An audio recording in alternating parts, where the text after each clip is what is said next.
Nëse mendoni se Shqipëria është e mërzitshme dhe rutinore, mendoni sërish. Disa ditë më parë, publiku shqiptar u përball me një skandal që kishte gjithçka: një grua misterioze, një politikan, një makinë, një USB, një bashkëshort xheloz, një patrull policie dhe për më tepër, një urë. Po, ura e Këlqyrës që nga një monument natyre u kthye përkohësisht në selinë e operacioneve të inteligjencës së lartë. Historia nis me Elda Xhakollarin, një emër që deri dje nuk të kujtonte asgjë përveç ndoshta ndonjë post pune në administrat, deri kur një video u përhap si një val spionazhi ballkanik. Ajo shihej duke hipur në makinën e Tërmet Peçit, një figurë e njohur në politikë dhe në ndonjë debat televiziv, ku zakonisht tensioni kalon kufitë e vjedhjes. Nga aty nisi teoria e USB-s. Elda, sipas zërave të padukshëm, por gjithnjë të informuar, po i dorëzonte Peçit të dhëna sensitive shtetërore në një USB, jo më pak, por në një vend të izoluar si për film, për të mos u zbuluar, pra jo në një kafene, jo në një zyrë, por në një urë. Sepse, siç e dim të gjithë, çdo operacion serioz sekret zhvillohet mbi një urë në jug të vendit, ku flen spion rus dhe mikrofonat e FBI-s. Por pastaj vjen kthesa, vetë Elda përgënjeshtron. Thotë se ka qenë thjesht një takim pune, pa USB,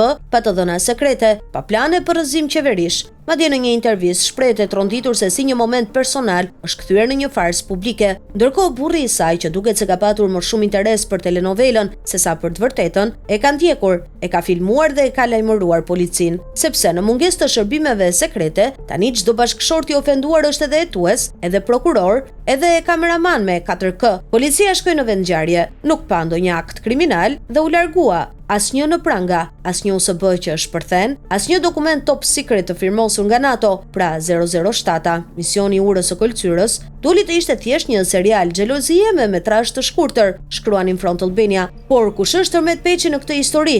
Një lloj James Bond lokal që sipas dëshmitarëve nuk ka as lidhje me USB-t dhe mezi di çfarë janë listat, pra as qasje në sekrete, as zotësi teknologjike, dhe as dëshirë për ndonjë dramë më shumë se ajo që i ofron politika shqiptare çdo ditë. Në përfundim, kemi një histori që filloi si tradhti, u trajtua si konspiracion dhe përfundoi si komedi e zezë me nota tragjikomike, sepse në Shqipëri edhe një takim pune në makinë mund të shihet si kërcënim kombëtar. E gjitha kjo, ndërsa USB-t e vërteta me të dhëna delikate, ndoshta janë ende të harruara në sirtarët e ndonjë zyre, mësimi i ditës. Në këtë vend, kujdes kur hipo në makinë me dikë për takim pune, mund të përfundosh protagonist në një film që s'e ke xhiruar kurrë. A e besoni ju o popull këtë version të një agjenti 007 mbi urën e Këlqyrës?